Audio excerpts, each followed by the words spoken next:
It's time for our Sunday morning book review feature. Joining us on the White Couch this morning, Morning Live viewers Onkgogile, Makodi and Nomthandazo, Duma. And they will be reviewing books that they are currently reading and those they have read.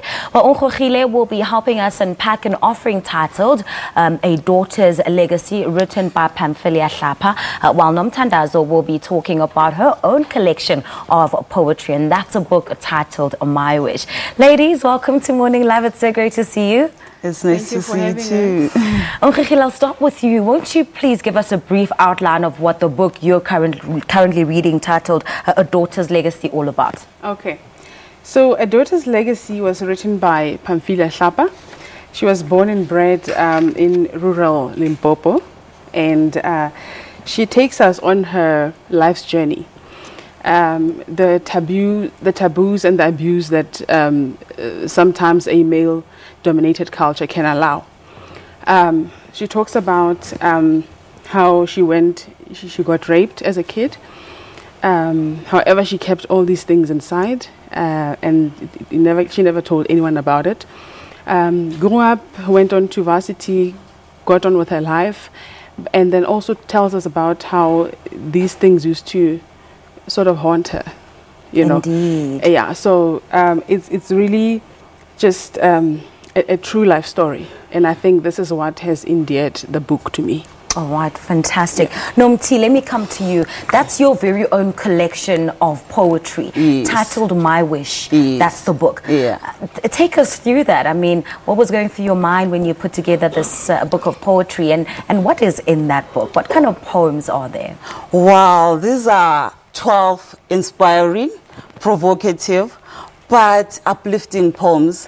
When I wrote them and I thought of the title My Wish, it is because of the society we live in, the world we live in and everything, and my dream of wanting to live in a happy, loving, peaceful, healthy environment, you know, where we are all equal, where we all have food and everything that we need as a society, you know.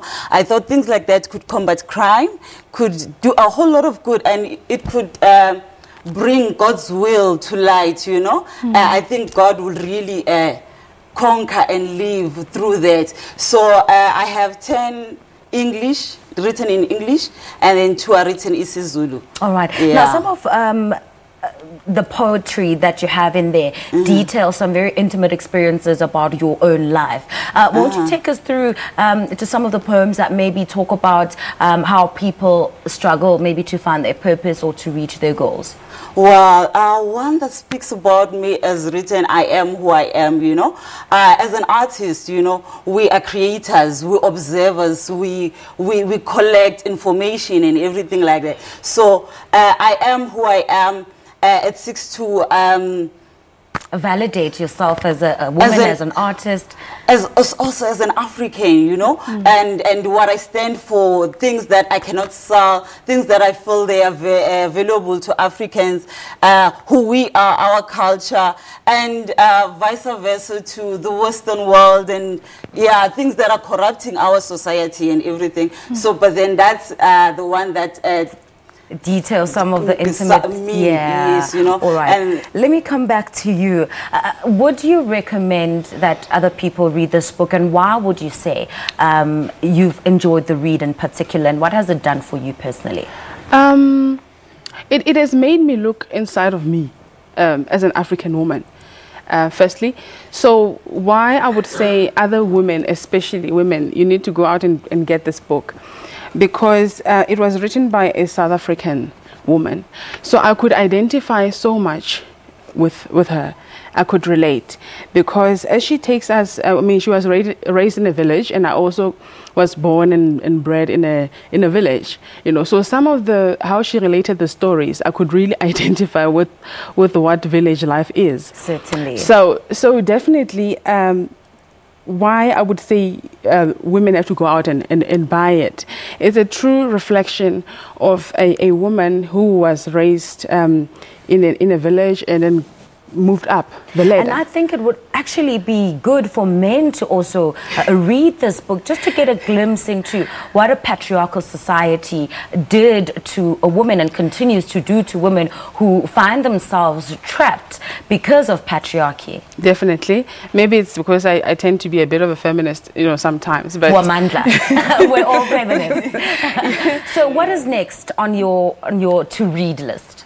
I wanted to read, I've just forgotten the name of the author, but it's the Odyssey of an African opera singer.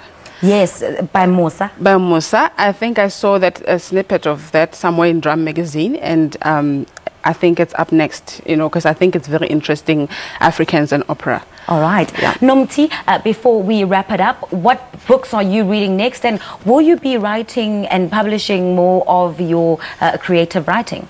Yeah, well, right now I'm not reading anything because I'm busy trying to shoot a short film.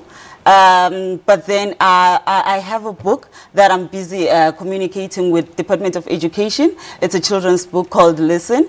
It teaches children to listen to their parents and teachers so that they can pass at school and be outstanding people in life. But yeah, I read a lot of books and everything. But yeah, right now I just want to focus on the filmmaking. And then after that, yeah, I can do other things. Ladies, it was such a pleasure to have you on the show. Thank you so much for making the time to come. Thank you so much.